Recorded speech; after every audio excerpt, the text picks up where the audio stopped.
The mental health disorder I chose for my project is schizophrenia. It's listed in the DSM-5 and in our psychiatric mental health nursing textbook.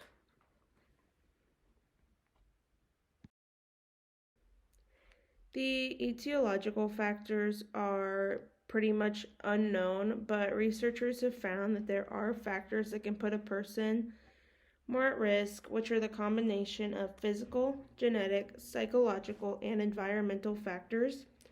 It's seen to typically run in a family gene pool, but no specific gene has been identified.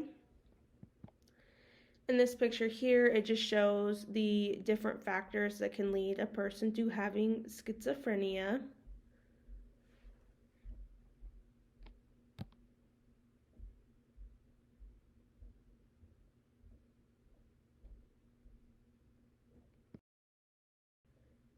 And the pathophysiology is kind of confusing for schizophrenia, but researchers have formed a hypothesis about the pathophysiology of schizophrenia based on an understanding of the mechanisms of action of the medication used to treat this disorder. So they've used what antipsychotic medications do in order to find the pathophysiology of schizophrenia. One of the hypotheses that researchers have came up with is the dopamine hypothesis, which proposes hyperactivity dopamine transmission in the mesolimbic areas and hypoactive dopamine transmission in the prefrontal cortex. Dopamine is a neurotransmitter that's really in control of the fine muscle movement, integration of emotions and thoughts, decision making, and it also stimulates the hypothalamus to release hormones. When there's an increase of dopamine, it leads to psychosis and mania, which is seen in schizophrenia. And when there's a decrease, they get Parkinson's disease and depression.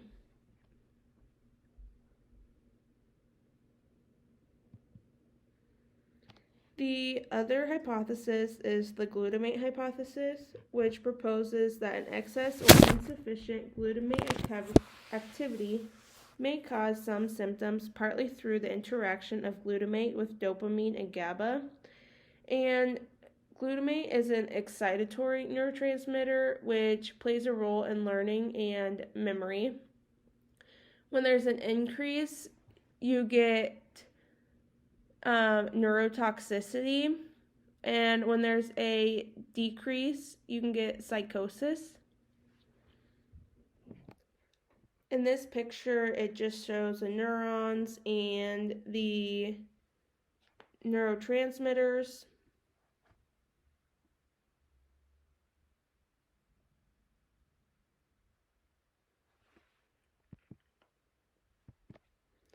And then in this picture here on the left side, it's just a brain scan showing the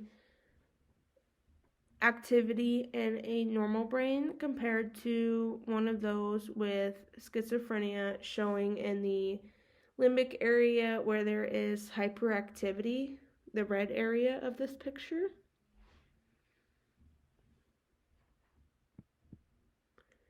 And then in this picture on the top, it shows the gray matter in the early deficits of schizophrenia, and then 5 years later showing the gray matter being depleted.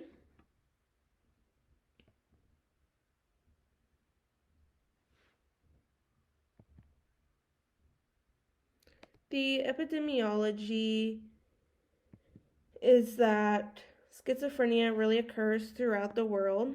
The prevalence of schizophrenia is about 1% internationally. The incidence is about 1.5 per 10,000 people. The age of onset is typically during adolescence. Childhood and late life onset is pretty rare. Slightly more men are diagnosed with schizophrenia than women, and women tend to be diagnosed later in life than men. The model age of onset is between 18 and 25 for men and between 25 and 35 for women, with a second peak occurring around menopause. There is also some indication that the prognosis is worse in men than in women.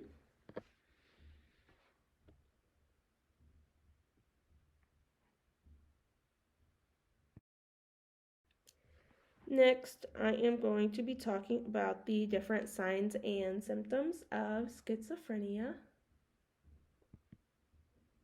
The negative symptoms are associated with a history of dysfunctional premorbid symptoms and a more insidious onset of the disease.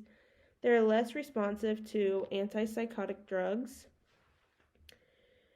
The negative symptoms are marked as affective blunting, which is severe reduction in the expression of emotions on the face. This is also referred to as the flat effect. Then there's anergia, which is an abnormal lack of energy. Anhedonia, which is the inability to find pleasure in the activities you once enjoyed. Avolition, which is a total lack of motivation. We typically see this in depression. And then poverty of content of speech and poverty of speech.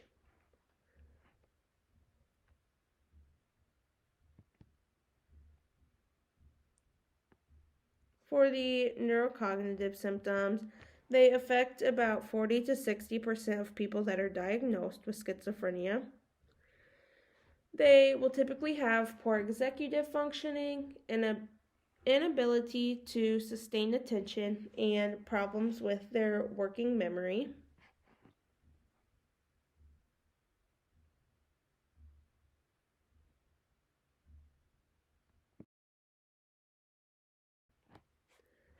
And for the mood symptoms, we typically see anxiety, depression, suicidality, and dysphoria.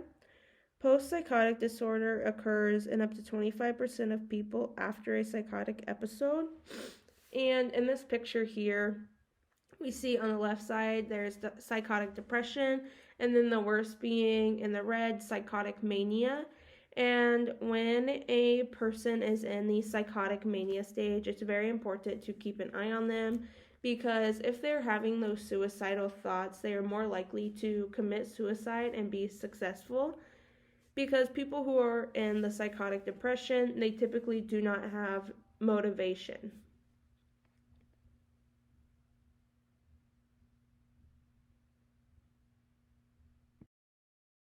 A really big indicator of schizophrenia is known as catatonia, which is extreme and abnormal motor behavior.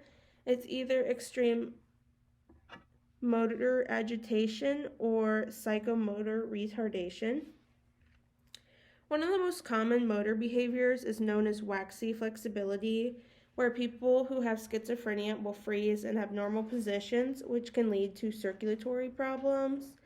Like in this picture here, this guy is frozen in this abnormal state, and they will typically stay in this abnormal position for quite some time, which is why it will lead to other problems like circulatory problems.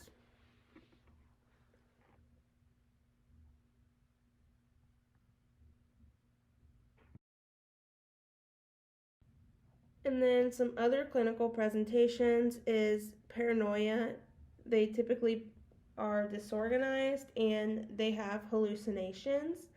The paranoia and hallucinations are some of the positive signs and symptoms of schizophrenia.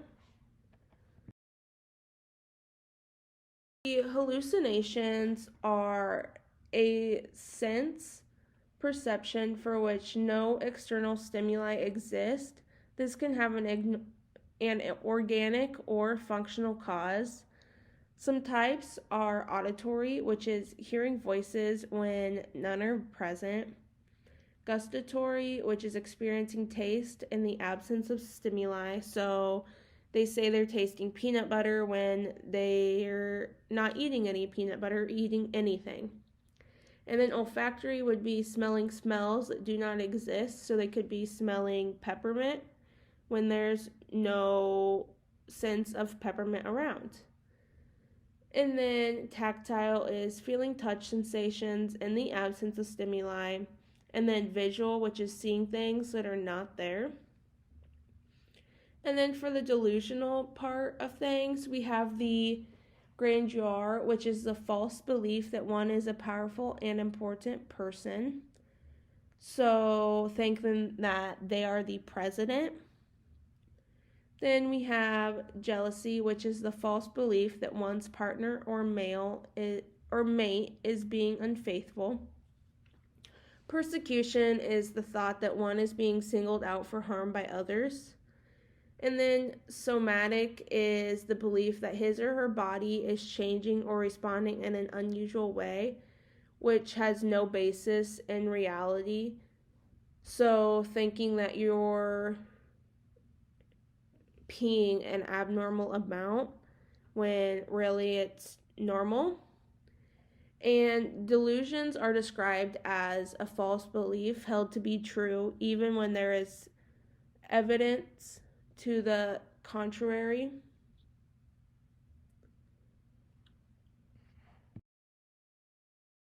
Here is a TikTok showing the hallucination side of schizophrenia. This shows a little bit of visual and auditory symptoms. Excellent.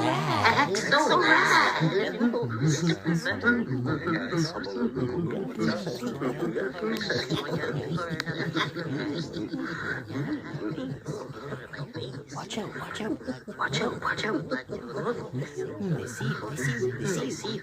They see you.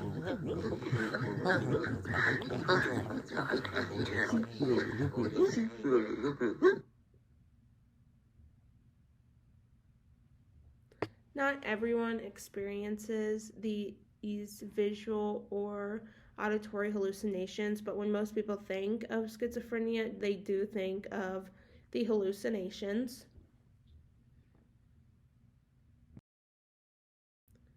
And then for some basic level interventions, it's important to assess the client's physical needs, because if the physical needs are not met, the mental needs may never be brought up. And establishing daily routines for the client with schizophrenia can help with paranoia, and just really showing that you're there and it's important to continue to keep moving. Going along with the client's delusions or hallucinations can cause the symptoms to worsen. So if they are thinking that there's animals in the room, make sure to reorientate them and tell them what's in the room and that there are no animals present. People with schizophrenia are typically paranoid that people are always trying to hurt them, like either killing them or just injuring them so that they suffer. So using canned or packaged food like soups can be really helpful. That way they are still meeting their nutrient goals. And then reassuring the client that the environment is safe to also help with that paranoia. Spending time with the client, even if they're not able to respond, helps build that trusting relationship that is needed in order to have a good prognosis of the treatment.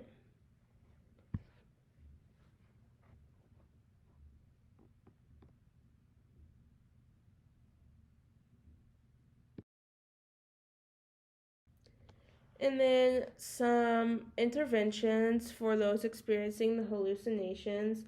You can ask the client directly about the hallucination, like ask them exactly what they're seeing, not leaving some parts out or adding parts in. That way you are validating like how they're feeling. And then avoiding reacting to the hallucination, or like giving them a bad reaction could cause them not to trust you or make them think that they are even crazier than like how they already feel. And then focusing on reality-based topics to reorientate that client is important. So if they think there's a lion in the room, but it's really a cat, make sure to reorientate them to like what it actually is. And then some interventions for the delusions is asking the client to describe the delusion so that way you get more of an insight on what they're experiencing and how they're feeling.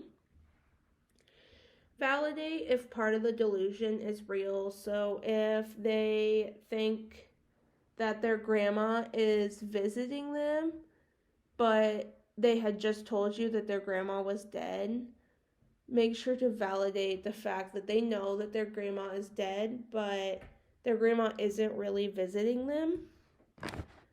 And be open and honest during interactions to reduce suspiciousness.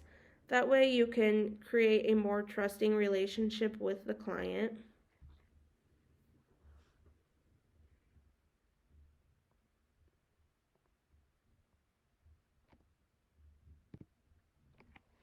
Some more interventions for paranoia is avoiding direct eye contact because they can see that as intimidating, like that you're out to get them.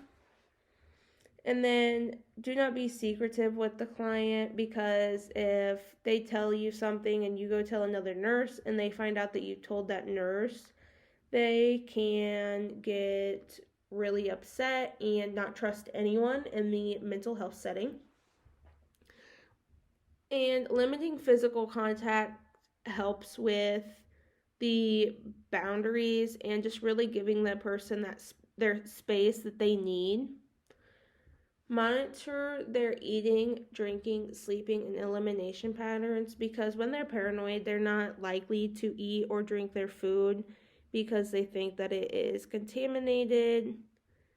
So, watching them to make sure that they're eating and drinking what they need to and actually eliminating is very important. So that way they don't get even sicker.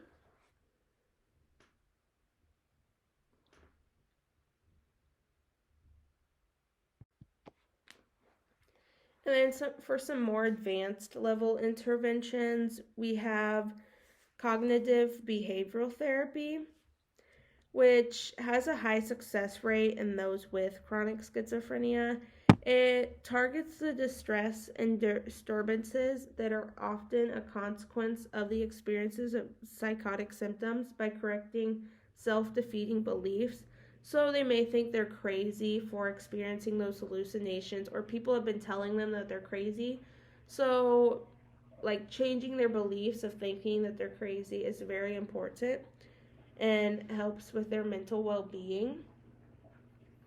And then family psychoeducation / therapy. It engages family members as partners. It complements interventions by clinicians by teaching specialized interacting and coping skills that counter the neurologic deficits in those with psychotic disorder. The goal of this treatment is to help modify the family's living environment. So with the family knowing how to treat a person with schizophrenia and set up the living environment, making it a safe space for them is very important. Having the family involved is a big factor in the prognosis of schizophrenia.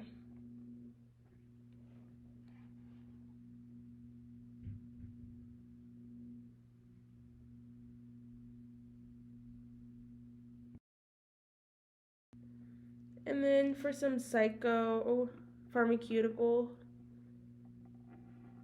interventions, we have first generation antipsychotics. They're used less frequently due to their side effects, which include extrapyramidal symptoms and tardive dyskinesia. We can also see them experiencing anticholinergic effects, which are like the drying you out effects. First generation antipsychotics block a variety of receptors within and outside of the CNS, including dopamine, acetylcholine, and GABA. Some examples of the first generation antipsychotics are haloperidol, which is also called Haldol, and chlorpromazine, which is Thorazine.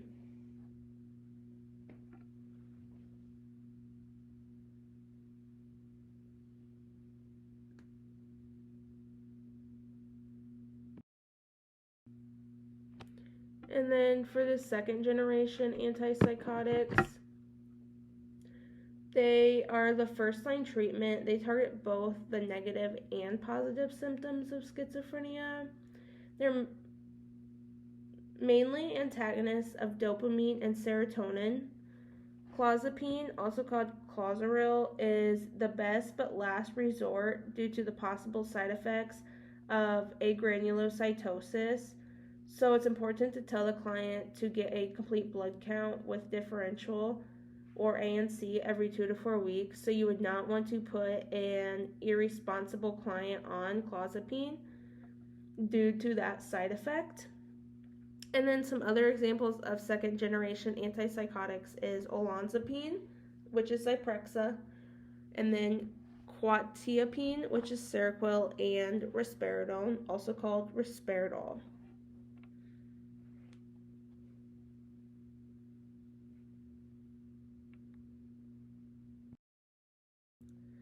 And then the extrapyramidal side effects that are the major side effects of the first generation antipsychotics. They also can be side effects of the second generation, but it's not as common. They are seen as dystonia, which is a movement disorder in which your muscles contract involuntarily, causing repetitive or twisting movements. Like in this picture, this guy is in a bizarre position, contracting his muscles in an abnormal way. And then the tardive dyskinesia is facial movements that happen involuntarily. And the way I remember this is I think of people who are on methamphetamines. You constantly see them like chewing on their tongue or moving their jaw. Like in this picture, we see different movements of the tongue and jaw. And then Parkinsonism is similar to the same symptoms of Parkinson's disease. And what I really see in Parkinson's disease is like hand tremors. And then we have the akathisia, which is the feeling of restlessness, like you just can't sit still, you're constantly having to go. Which I also think of people who are methamphetamines because they're always like jumping around and constantly moving. They just don't sit down.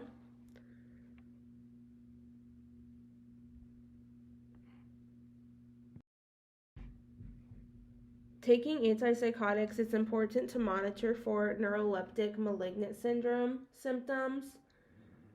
And the symptoms are increased muscle rigidity, increased temperature, altered level of consciousness, autonomic dysfunction, labile, hypertension, tachypnea, and diaphoresis. So tell your client to report any of those symptoms if they are having them, as it can be very harmful.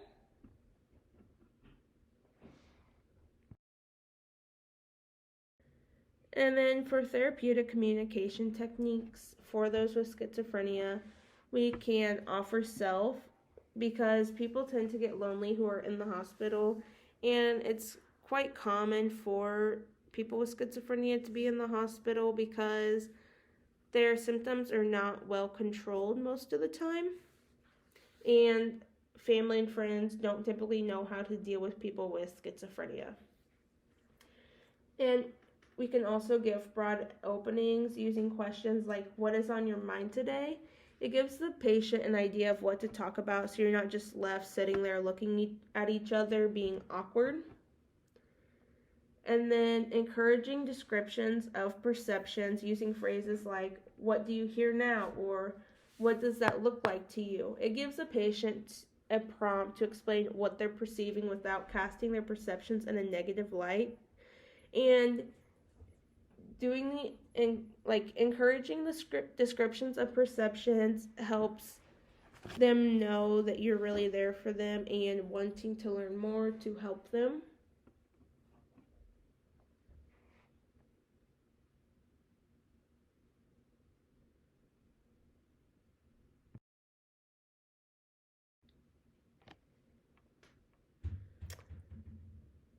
And some appropriate settings of care would be a hospital environment for those who are experiencing the psychotic mania.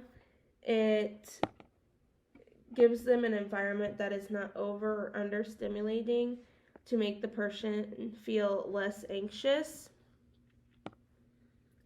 And then a crisis residential service is for those who need short term treatment that's in a home like environment.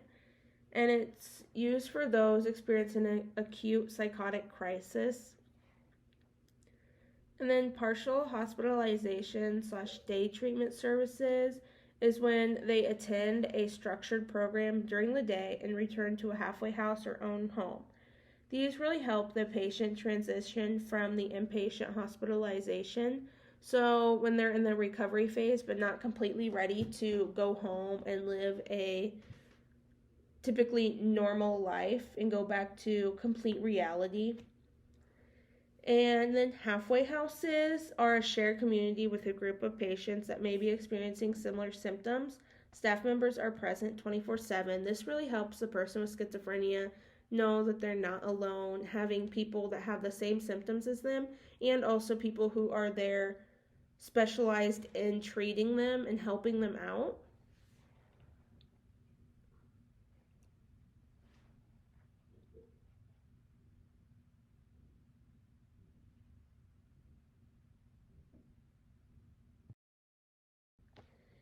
And stigmas are very common to be held against those with schizophrenia.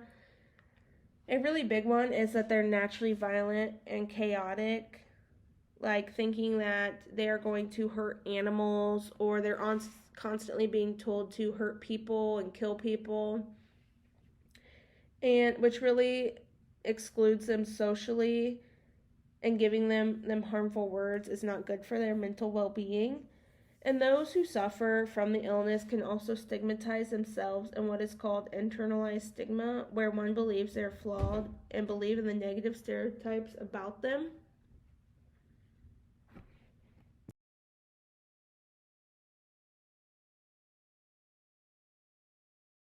It shows what people think schizophrenia is, like the naturally violent and chaotic, getting told things from voices to hurt people.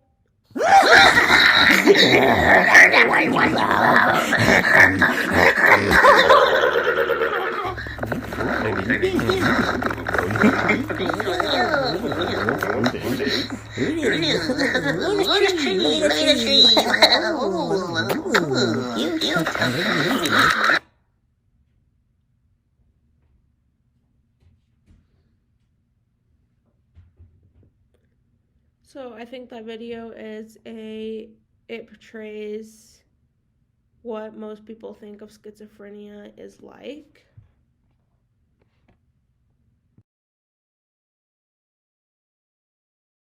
And we really need to start addressing the stigmas to help people with schizophrenia. We need to start with pushing mental health in schools, telling them the importance of mental health and taking care of their mental health, whether they have schizophrenia or other mental health disorders like depression or anxiety. Making them aware that other people have them is very important. And more than likely, if we teach the younger generation, by the younger generation acting better towards those and not stigmatizing people with mental health disorders, will then show the older generations like how dumb they look for stigmatizing people with mental health disorders, because typically it is taught to stigmatize these people. So if we teach them the right things, it's better. And then to address the community, we can use pamphlets, billboards, and speeches. It allows the public to have a better understanding of what schizophrenia is. Making the community aware is most important.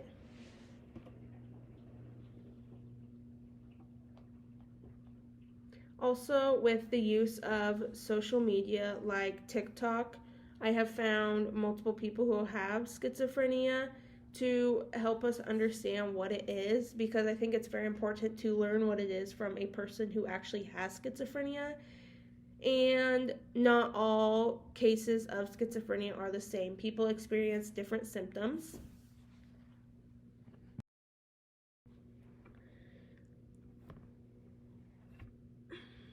Schizophrenia is a mental health disorder in which there is an excessive amount of dopamine transmission. Schizophrenia symptoms are mainly remarked as hallucinations and delusions, which are known as the positive symptoms of schizophrenia. Second generation antipsychotics are the go-to pharmaceutical treatment. There are therapies that can also help the client deal with the symptoms, like the cognitive behavioral therapy, which has the high success rate. People with schizophrenia also deal with stigmas related to the disease, so it is important to inform the community on what schizophrenia really involves. And here are my resources. And that is all that I have.